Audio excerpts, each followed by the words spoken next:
Welcome. Today's a field trip day. I'm in the Georgetown Steam Plant, and I volunteered to fix their telephone system. So this is going to be a fun adventure. Let me tell you the problem. So this old steam plant from the 1900s has a telephone system that's just basically a big party line. And the way that you get someone's attention is you push a button, which makes that really loud buzzer go off. Now, everything seems fine, except that when we provide power to the buzzer through this switch here, the buzzer is always on, okay? So what could that be? Well, the obvious answer is there's a short somewhere. Not too difficult, right? You just follow the circuit till you find the short. But this steam plant is huge.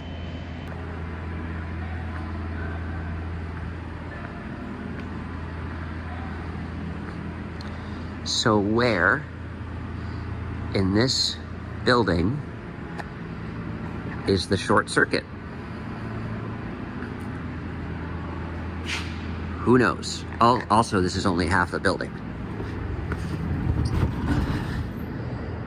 It goes down there, and the other half of the building is behind that wall. So there's phones everywhere, and we gotta find the one that's causing a short. Let's take a look at this telephone here. So here's one of the telephone circuits. It's really dead simple. It's just a local battery system with these dry cells in here. These dry cells are totally dead. So if I pick up this telephone and try to talk on it, nothing's gonna happen. That's okay. I can fix that. That's not the problem right now. The problem is with these buzzers. Now I've got this one taken apart, and there's two really old, scungy, gross wires here. Super corroded. Here's the front of the buzzer. This is the button that sticks out that you push to make loud noise happen. So the simplest thing I could do is just disconnect every telephone and keep turning this on until it stops buzzing. But this buzzer is extremely loud, and honestly it kind of makes me jump when it turns on because it's unpleasant.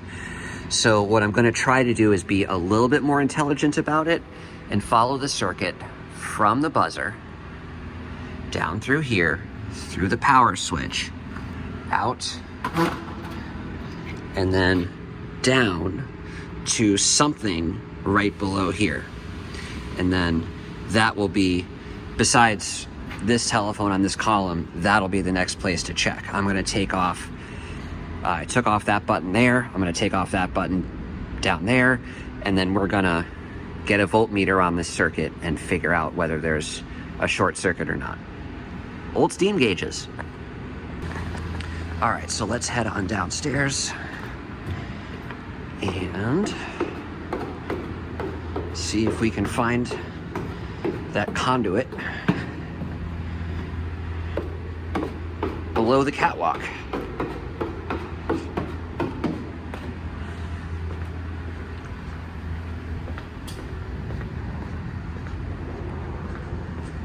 All right, so that has got to be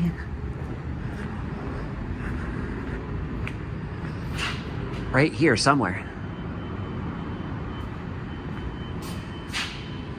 Where is it? Oh, there it is. Big.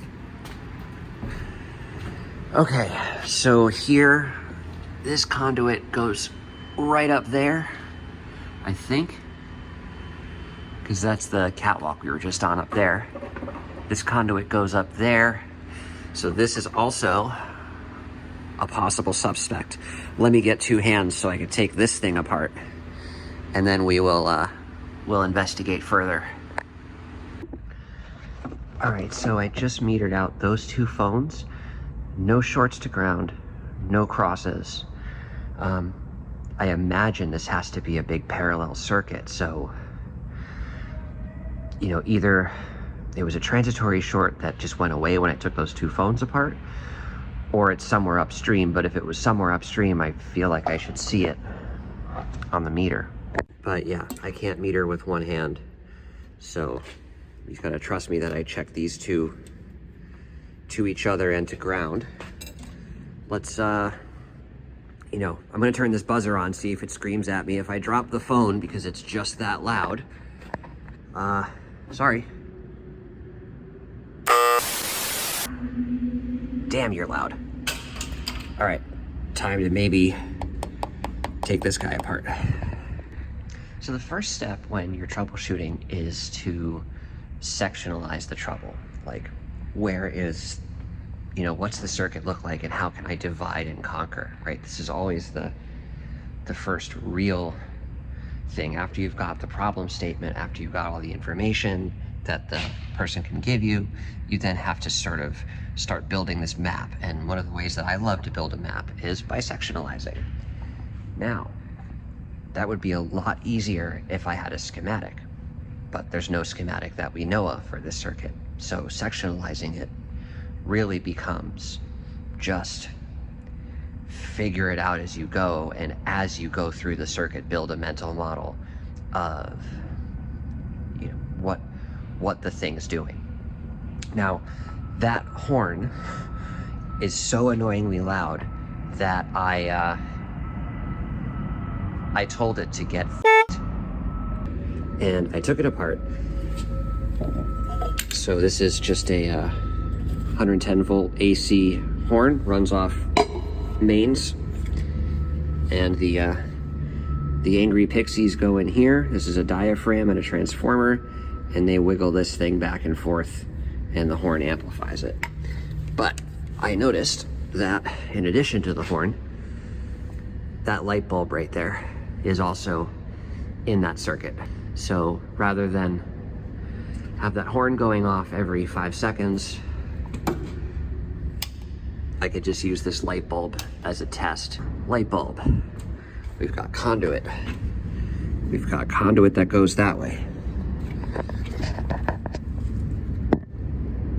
Conduit. Shit. Conduit splits about 50 different ways there. Some of it goes down here, which I've already disconnected, and some of it goes up there, which I haven't touched yet. So the up there conduit goes through this different light bulb and off over there somewhere. So, ooh, exciting.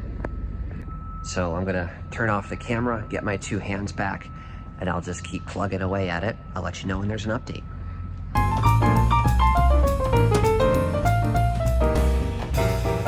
So I'm taking a break to explore some of the other areas of the steam plant. I went and got a flywheel turning on 2 of those littler steam engines.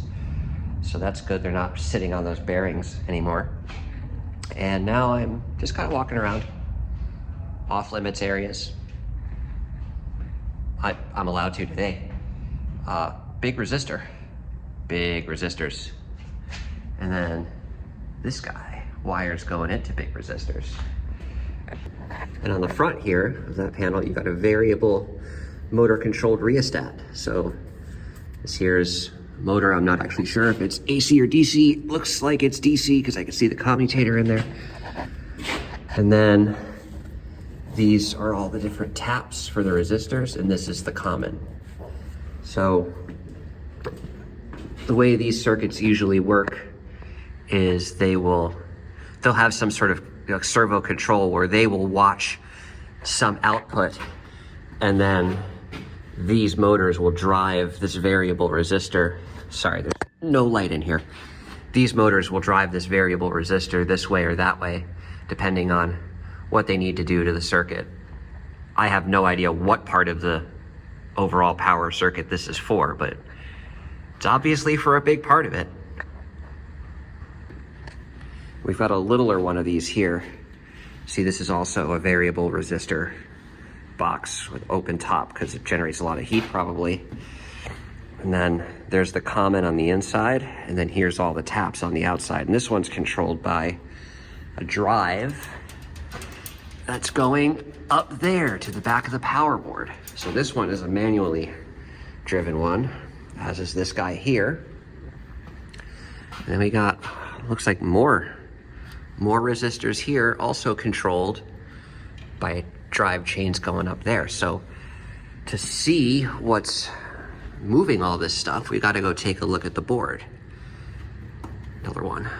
This thing here is just 4 rheostats that are ganged. And there's one common shaft across all of them. Look at these ancient meters. General Electric. Beautiful. There's 2 of them here. They're both lying on their backs or on their tufts. Oh, except this one. No, this one's the right way around. So there's the needle there.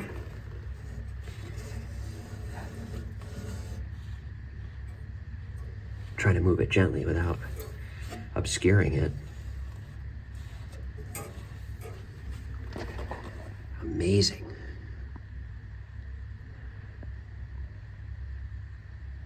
So I'm going up to visit the board.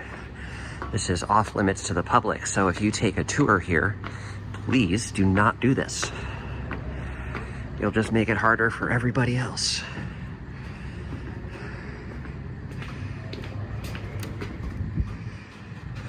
Okay, this is the front of the power board.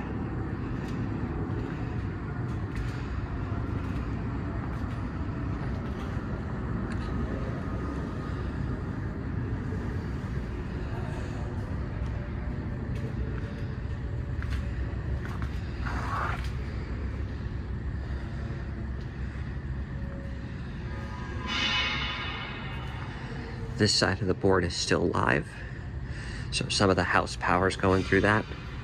Stay away.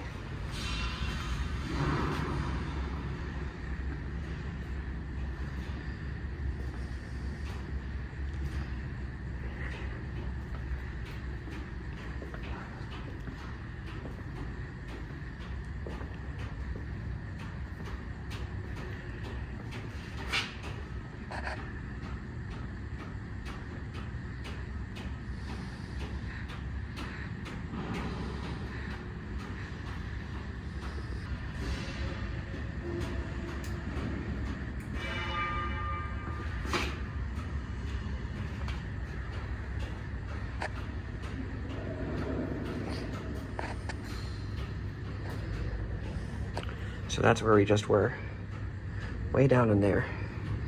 Here's where these chain drives come out. Here's one of them. Goes here. This is obviously a much newer panel. And it ends up there.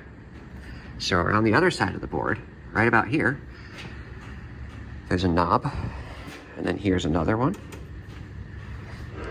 So if we go around to the front side, here's another one.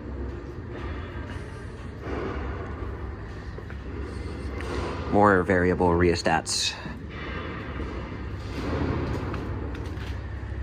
And then here's what actually drives those big variable resistors, at least the manual ones downstairs. You can imagine those rheostats downstairs turning.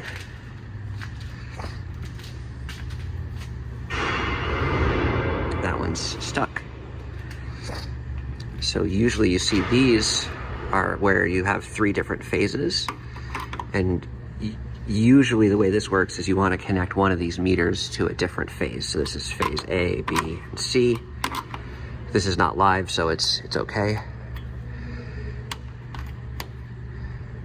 That's a starting plug, so that'll either short a couple of leads or connect a resistor in. Same thing here. This is a similar idea, but I've never seen one of these before. We don't have an analog of this at the telephone museum.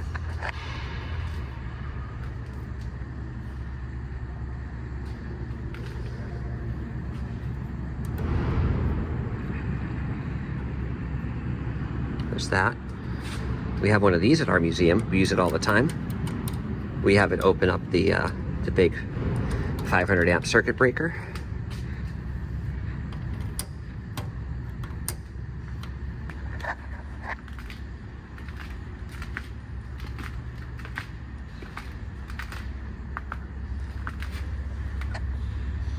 We got two big boy relays here. This one, it's not a relay, well, it's kind of a relay. It's an AC power meter. It works just like the one you have outside your house that the power company comes and checks.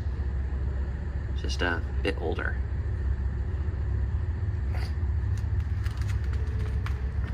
And this also isn't a relay. This is a similar idea.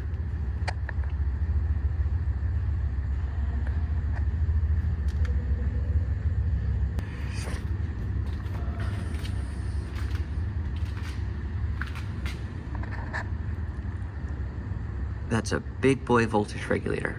We have these in the museum too on our ringing plant. This one is a lot bigger and a lot more complicated, but it does the same job as the little ones we have on our ringing machine.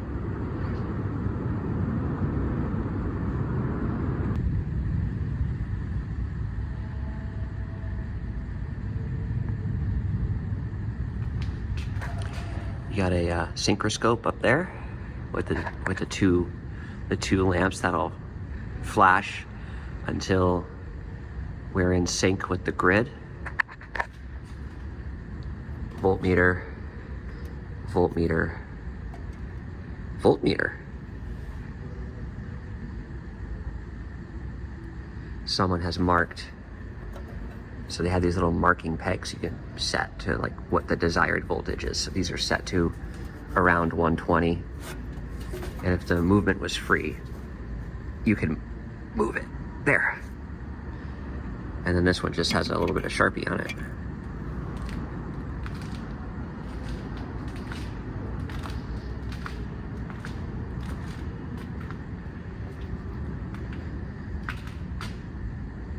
And yeah, this portion of the board is still live, so we don't touch it.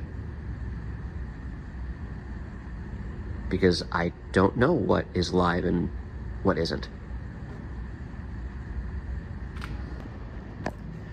These are lamps here that you could turn on with these pull chains. These are just glass slides and there's lamp housings in there, or lamp sockets. And this can tell the people working down there what they need to do.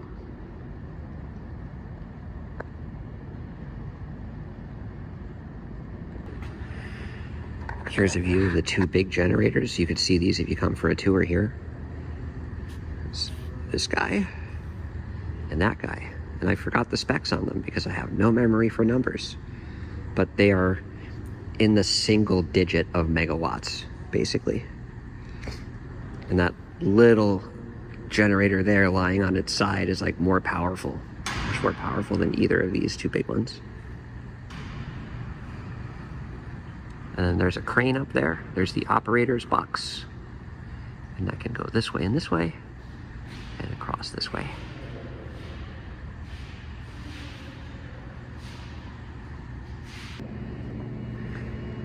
And this is the level above the power board.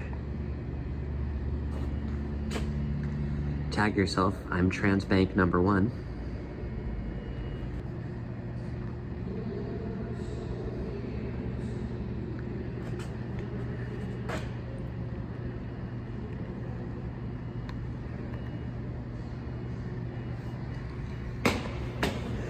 Then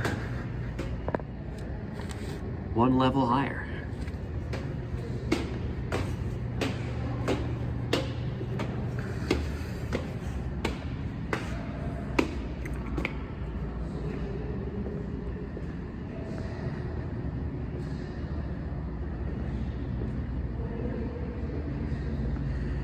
And here's the crane. So, tracks that run along here, over there. There is the operator's cab. Incredible. And then you can also go this way and that way. And that ramp, walkway there, is how you change these light bulbs.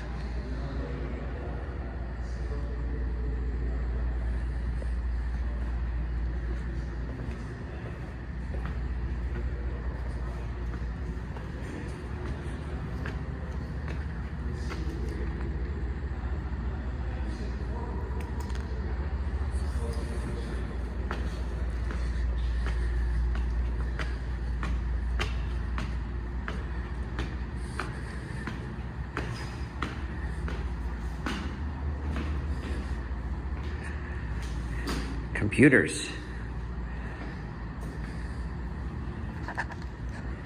And that's looking down at the entire plant. So there's one of the generators. There's where I've been working. And the other generator is hidden over there.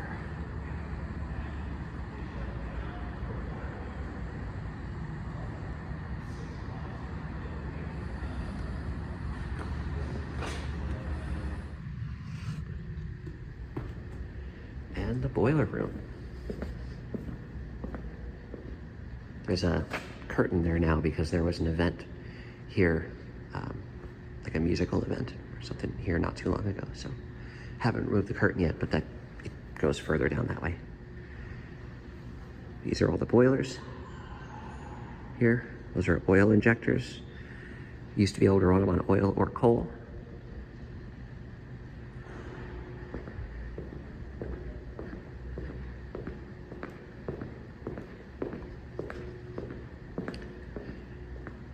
And this is where the claustrophobic horror movie scene is filmed.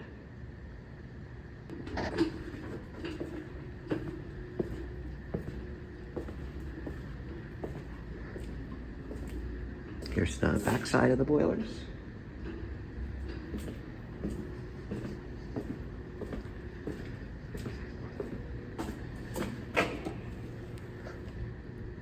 Steam.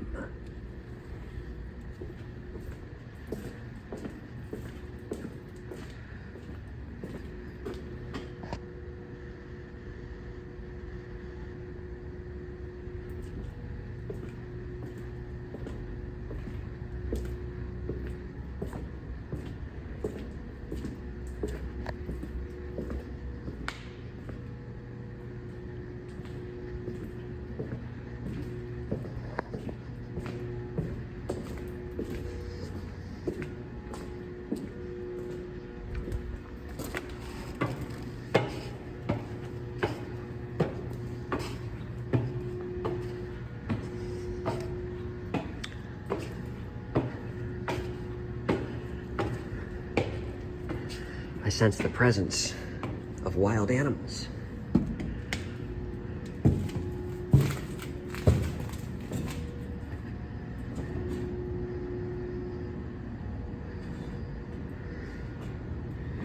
And here you get an absolutely lovely view of Boeing Field.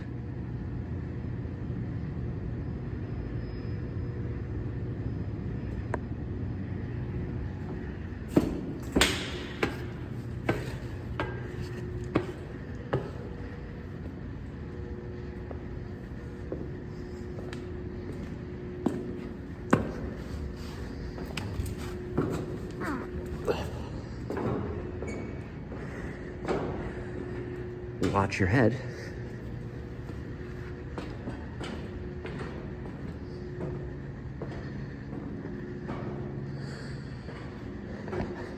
Chimneys. Those go out to the roof, of course.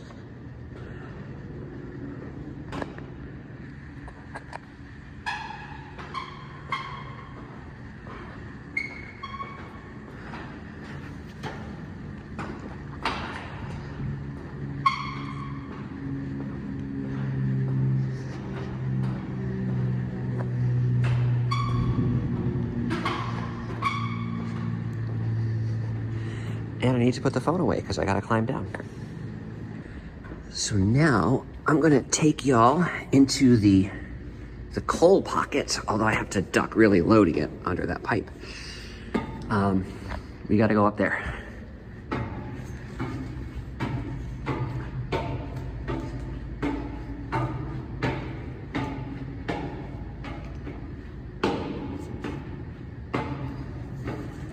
Don't drop the phone into the big tank.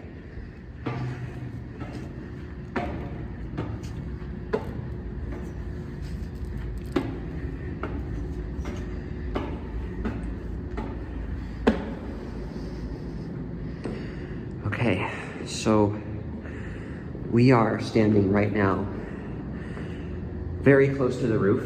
In fact, that's the roof out there. And heck, I'll just show you the roof.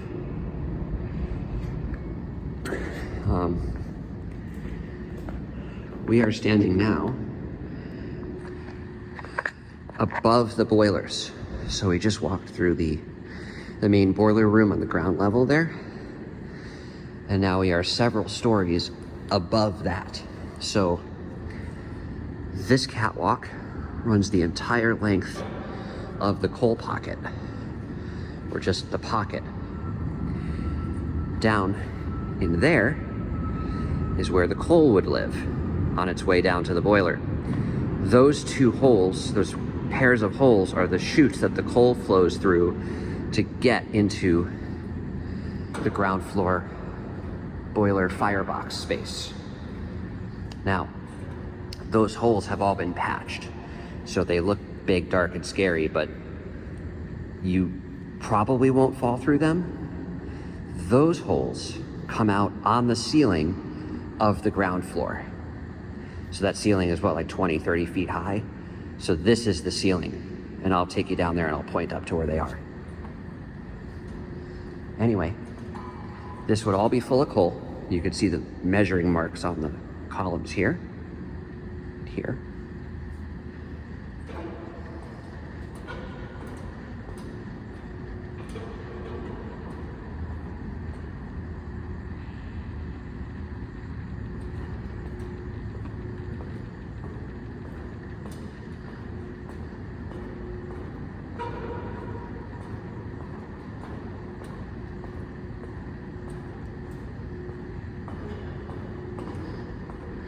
And what I can do is take you down this ladder and into the bottom of the pocket itself. But I need 2 hands to do that. And now we're in the pocket. There's the catwalk we were just on. There's the holes. They are in the ceiling of the floor below, but they're closed off so you can't fall through.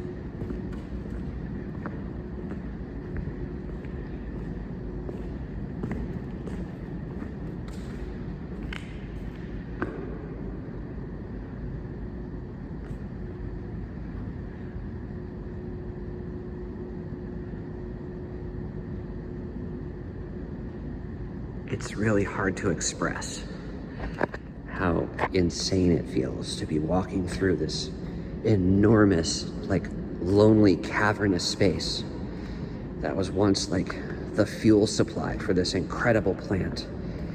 And it's at the same time terrifying and amazing and thrilling and just plain cool. Now, the plant is doing lots of exciting work to update this so that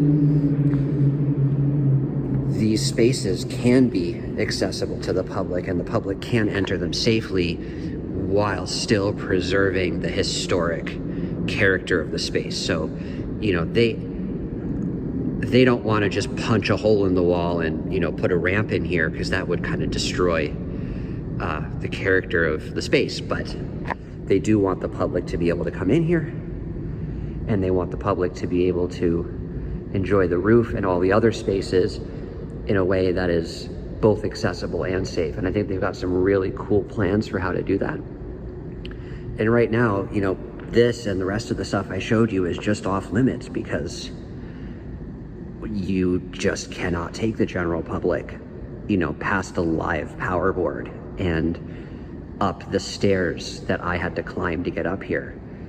You have to be really fit to squeeze into all the small spaces and stuff. And you have to be a little bit stupid to climb that ladder, which is what I'm about to do. All right, we're leaving the coal pocket now. And I'm gonna take the roof exit across to the other side of the plant rather than walk where I just walked.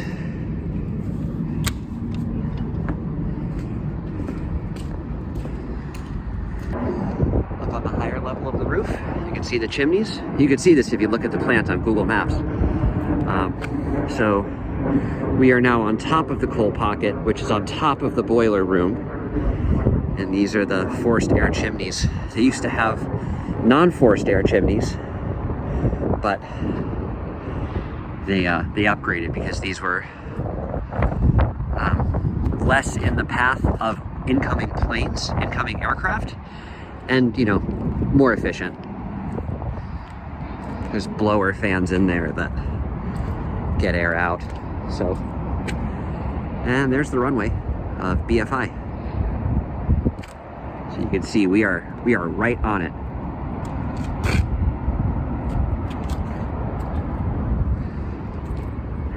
Going up here. So yeah, Connections Museum is right there. On the other side of those dark colored pine trees. Right in there. Very close. Just a couple of blocks away. Okay, I'm gonna go down this ladder, take you in that way. Never mind, that door was closed, so we're going back the way we came. Down this guy. Oh boy. All right, here we are back on the ground floor.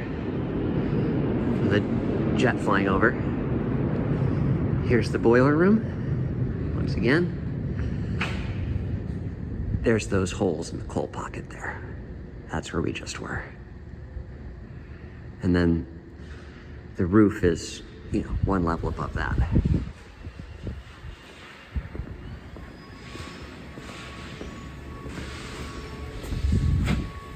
Power tools are happening.